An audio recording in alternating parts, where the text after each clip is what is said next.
ताज्या बातम्यांसाठी पाहत रहा तिचा सागर न्यूज। राजकारणाच्या पटलावरची महत्वाची निवडणूक म्हणजे जिल्हा परिषद निवडणुका। मिनी मंत्रालय समजली जाणारी जिल्हा परिषद जाणार कोणाच्या ताब्यात यासाठी आता रस्सीखेच सुरू झाले।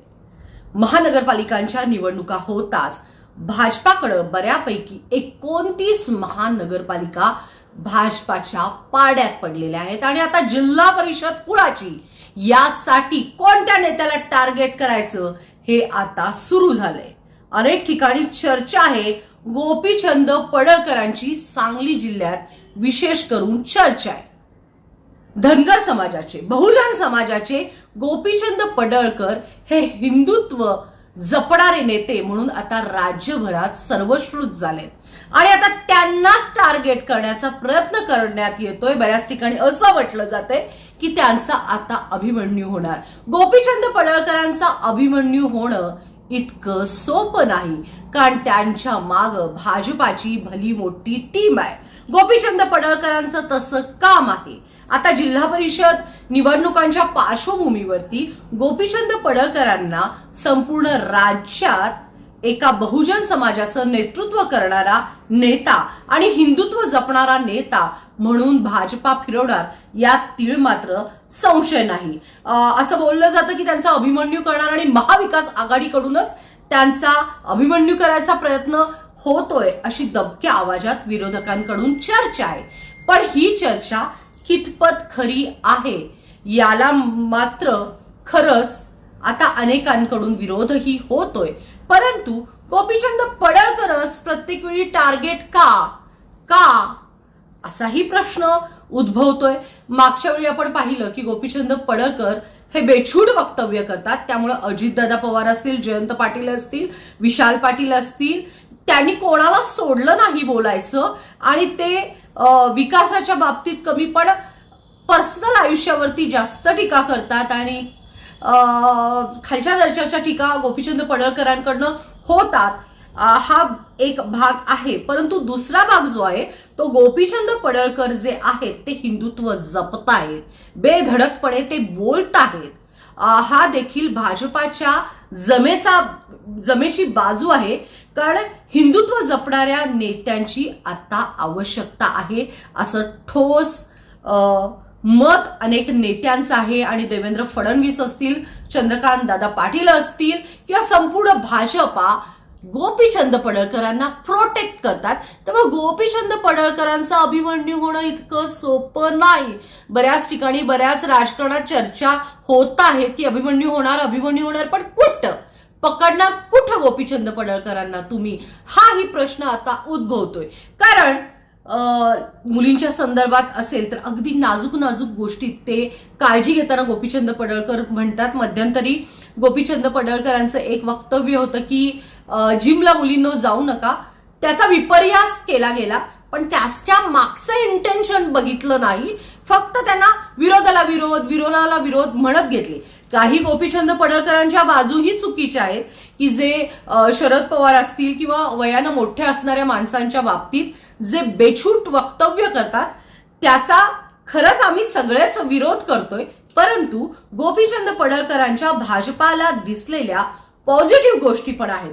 गोपीचंद पडळकर ज्यावेळी एखाद्याला नेत्याला विरोध करतात किंवा एखाद्या नेत्यावरती टीका करतात त्यावेळी ते आठवणीत न म्हणतात की तुम्ही देवाभाऊंच्या पत्नीवर सुद्धा बेछूट आरोप केले, आईवर केले, त्यावेळी हे सगळे कुठे होते असा वारंवार गोपीचंद पडळकर प्रश्न मांडतायत। त्यामुळे गोपीचंद पडळकरांना टार्गेट करणं इतकं सोपं नाही, कारण युवा वर्गाच्या मनावरती अधिराज्य करतायत गोपीचंद पडळकर। जशा त्यांचे मायनस पॉइंट आहेत तसे त्यांचे प्लस पॉइंट आहेत आणि या जिल्हा परिषद निवडणुकात हे पूर्णपणे दिसणार आहे। संपूर्ण राज्यात जिल्हा परिषदेच्या निवडणुकांच्या पार्श्वभूमीवर गोपीचंद पडळकर हे एक मोठे नेते आता बनलेले आहेत। त्यांचा उगवता सूर्य आहे आणि उगवता सूर्य काही दिवसातच आपण पाहिलं की सगळीकडे फेमस होतोय, लाडका होतोय आणि त्यांची ती स्टाईल युवकांना आवडतीये। ते युवकांना साथ देत आहेत, मदत देत आहेत, हा एक पॉइंट आला. तर आता असं बोललं जातं की नाही, आता तेच टार्गेट आहे. महानगरपालिकांच्या निवडणुका आल्यानंतर गोपीचंद पडळकरांना थांबवण्यात आलं, ज्येष्ठ नेत्यांकडून थांबवण्यात आलं. काही आमदारांनी जिल्ह्यात त्यांना थांबायला सांगितलं. त्याचं इंटेन्शन मुस्लिम वोटिंग आणि ख्रिश्चन वोटिंग हे होतं आणि त्याच्यासाठी गोपीचंद पडळकरांना सांगली जिल्ह्यात जरी थांबवलं असेल तरी राज्यात इतरत्र त्यांना फिरवलं गेलं. काही ठिकाणी सांगलीत ते येऊन गेले, परंतु वोट बँकेसाठी, आताच्या जिल्हा परिषदेच्या वोट बँकेसाठी गोपीचंद पडळकर भाजपासाठी अत्यंत उपयुक्त कार्यकर्ता, नेता, कार्यकर्त्यांच्यातून आलेला नेता आहे. त्यामुळे या नेत्याला देवाभाऊ देखील पकडून आहेत, धरून आहेत, त्यांच्यावर जबाबदाऱ्या देत आहेत आणि अत्यंत देवाभाऊंचे विश्वासू नेता म्हणून गोपीचंद पडळकरांची आता ख्याती आहे. भल्या भल्यांना त्यांनी अंगावर घेतलेला आहे. आणि त्यावेळी ज्यावेळी त्यांना थेट विचारलं जातं की तुम्ही असं अंगावर का घेता, तुम्ही मोठ्यांना असं का बोलता, त्यावेळी ते थेट म्हणतात, भाजपाच्या नेत्यांना असेल किंवा देवाभाऊंच्या घरच्यांना असेल, कशी थेट त्यांची बदनामी केली जाते. त्यावेळी हे सगळेजण कुठं असतात असं म्हटलं जातं. आणि सर्वसामान्यांच्या घरातून आलेले गोपीचंद पडळकर, त्यांना कोणताही राजकीय वारसा नाही आणि ह्या सबंध एकूणच राजकीय त्यांचे जे शत्रू आहेत त्यांचा जर विचार केला तर ते खूप दिग्गज आहेत.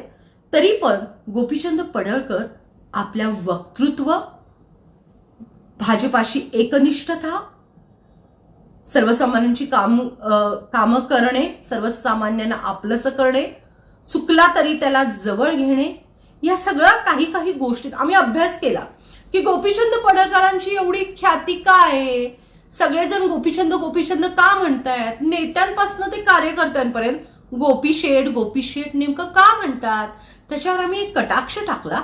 तर गोपीचंद पडळकरांची काम करण्याची कार्यप्रणाली आम्हाला इथं दिसून आली. आज गोपीचंद पडळकरांवर कटाक्ष टाकण्याचा एकच हेतू की जिल्ह्याच्या राजकारणाची मोठी निवडणूक म्हणजे जिल्हा परिषद निवडणूक आता घाऊ घातलीये आणि त्यासाठी कुणाला विरोध होणार, कुणाचं नेमकं काय होणार याच्या बातम्या येत आहेत आणि त्यात आम्हाला असं कळते की गोपीचंद पडळकरांचा अभिमन्यू होणार, अशी आज आम्ही बातमी पाहिली. पण गोपीचंद पडळकरांचा अभिमन्यू होणं इतकं सोपं नाही, कारण त्यांच्या मागे भाजपाची संपूर्ण टीम आहे, संपूर्ण सैन्य आहे आणि इतकं सोपं नाही हे आपल्याला दिसून आलेलं आहे.